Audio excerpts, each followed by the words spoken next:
चलिए अब हम सीखेंगे गुणनखंड निकालना, क्योंकि अधिकांशतः बच्चे गुणनखंड में गड़बड़ा जाते हैं, उनको समझ में नहीं आता है कि गुणनखंड हम कैसे निकालें। आज हम आपको गुणनखंड निकालने का सबसे आसान तरीका बता रहे हैं। जैसा कि आप क्वेश्चन देख रहे हैं, x² प्लस 7x प्लस 12 यानी कि x² प्लस 7x प्लस 12। गुणनखंड निकालने के लिए हम क्या करते हैं कि ये शुरू का अंक और लास्ट का अंक को हम गुना कर लेते हैं। शुरू का अंक और लास्ट का अंक को हम क्या करेंगे, गुना कर लेंगे। देखिए गुना करके लिखना नहीं है, यहां हम x² में अगर हम 12 से गुना करते हैं तो यह 12x² हो जाएगा। 12 को हम इस प्रकार से खंडित करेंगे कि जोड़ने पर हमको 7 प्राप्त हो और गुना करने पर 12 प्राप्त हो। तो अब हम इसको क्या करेंगे, तो इसका हम गुणनखंड जो है कि निकाल लेते हैं। तो 4 तिहाई 12 हो जाता है। x² है तो 4 के साथ x लग जाएगा और 3 के साथ x लग जाएगा। तो 4 और 3 जोड़ने पर 4 3 7x हो जाएगा और इसको हम जैसे गुना करते हैं तो क्या हो जाएगा, 4 तिहाई 12x² हो जाएगा। ठीक है, तो हम इसको क्या करते हैं, यहां लिखते हैं कि x² plus 4x plus 3x plus 12, यानी कि गुणनखंड निकालने के लिए शुरू का अंक और लास्ट के अंक को गुना करते हैं तो 12 में और x² से गुना करते हैं तो 12x² हो जाएगा। तो 12 को इस प्रकार से खंडित करेंगे कि जोड़ने पर बीच में जो दिया हुआ है उतना आ जाना चाहिए। तो हमने क्या किए हैं कि 12 को गुणनखंड किए हैं 6 दूना 12 और जोड़ने पर जो है कि ये 4 तिहाई 12 जोड़ने पर 4 3 7 हो जाता है, जो कि इसमें 7 है।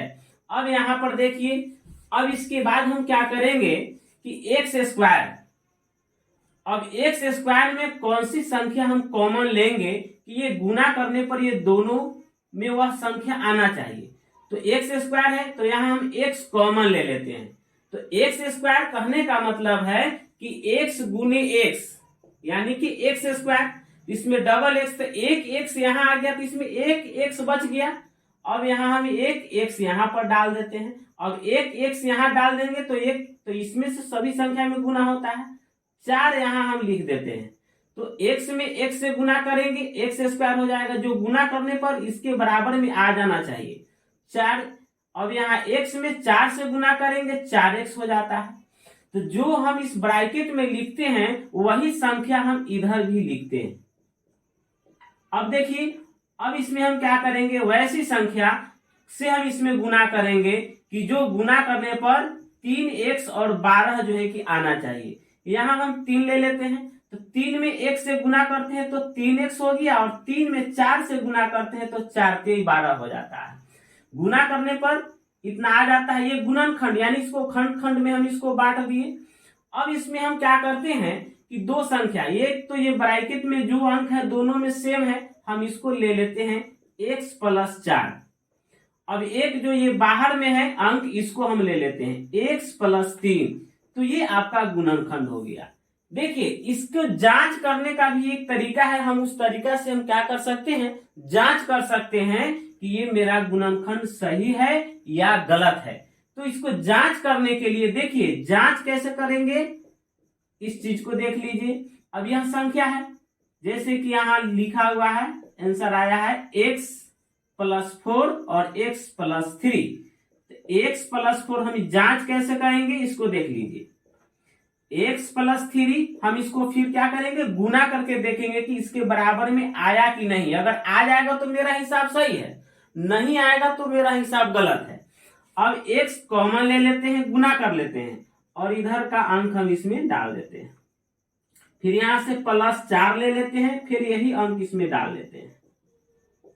अब गुना कर देंगे, x में x से गुना करेंगे x², x में 3 से गुना करते हैं 3x हो जाएगा, प्लस 4 में x से गुना करेंगे 4x हो जाएगा, प्लस 4 तिहाई 12 हो जाता है। x² plus 4 3 7x plus 12। तो ये मेरा हिसाब सही है, क्योंकि हमने इसको फिर से गुना करके देखे तो x square plus 7x plus 12 जो है कि प्राप्त हो गया। तो मेरा आंसर तो ये सही है, ये बन गया। अब देख लीजिए दूसरा क्वेश्चन भी सेम इसी प्रकार से हम बनाएंगे। यहां देखिए क्वेश्चन कह रहा है कि ए स्क्वायर प्लस 12a प्लस 35।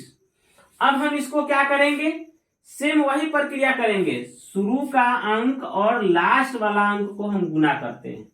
शुरू का अंक और लास्ट वाले अंक को क्या करते हैं, गुना करते हैं। अब यहां देख लीजिए गुना करेंगे तो ए स्क्वायर है, तो ए स्क्वायर में हम क्या करेंगे, 35 से गुना करते हैं, तो 35 ए स्क्वायर हो जाएगा। और 35 को इस प्रकार से खंडित करेंगे कि जोड़ने पर 12 आना चाहिए।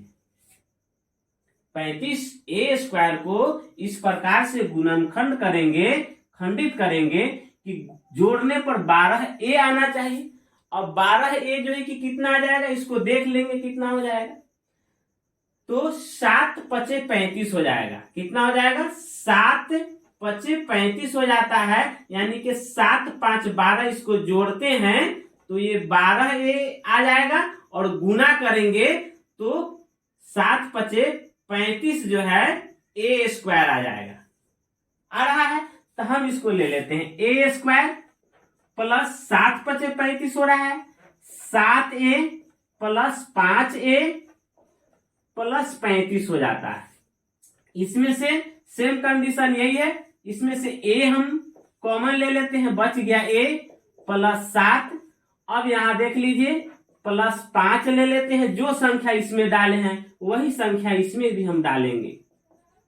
अब यहां देख लीजिए a में a से गुना करेंगे, a स्क्वायर गुना नहीं करेंगे, a और 5 a प्लस 5 ये हो गया। और ये दोनों जो है कि आपका अंक सेम है, a प्लस 7 हो गया।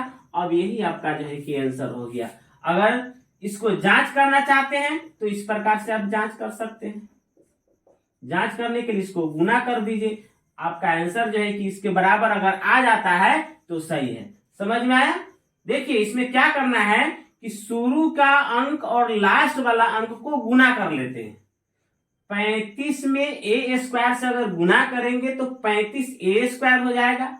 उसको इस प्रकार से गुणनखंड करेंगे कि जोड़ने पर जो बीच में अंक जो दिया हुआ है उतना आना चाहिए। तो 7 पचे 35 और तो 7 5 12 हो जाता है। ये दम यहां तक सही है। इसके बाद में हम कॉमन ए कॉमन ले लेते हैं, तो ए स्क्वायर है तो ए कॉमन ले लेते हैं, एक ए इसमें लिख देते हैं, ए प्लस 7 हो जाता है, यानी कि गुना करने पर फिर इसके बराबर में आ जाता है। ए में ए से गुना करेंगे ए स्क्वायर, ए में 7 से गुना करेंगे तो 7a हो जाता है।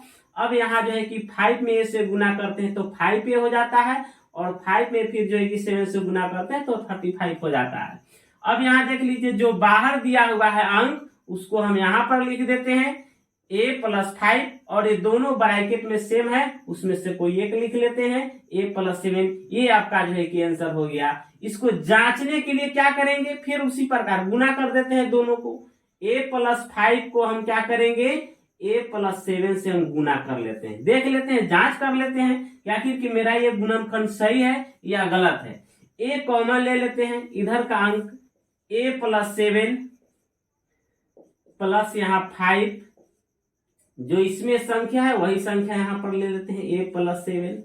अब गुना करेंगे, a में a से गुना करेंगे a स्क्वायर, प्लस a में 7 से गुना करेंगे 7a, प्लस a में 5 से गुना करेंगे 5a, प्लस 7 में 5 से गुना करेंगे तो 35 हो जाता है। अब बीच वाला को जोड़ दीजिए, 7 5 12a हो जाएगा प्लस 35। इसका मतलब है कि ये मेरा हिसाब जो बना है वो सही है, क्योंकि यह इसके बराबर में आ गया। तो इस प्रकार से हम जांच भी कर सकते हैं, और गुणनखंड का जांच इस प्रकार से करेंगे और गुणनखंड हम इस प्रकार से निकालेंगे। ठीक है।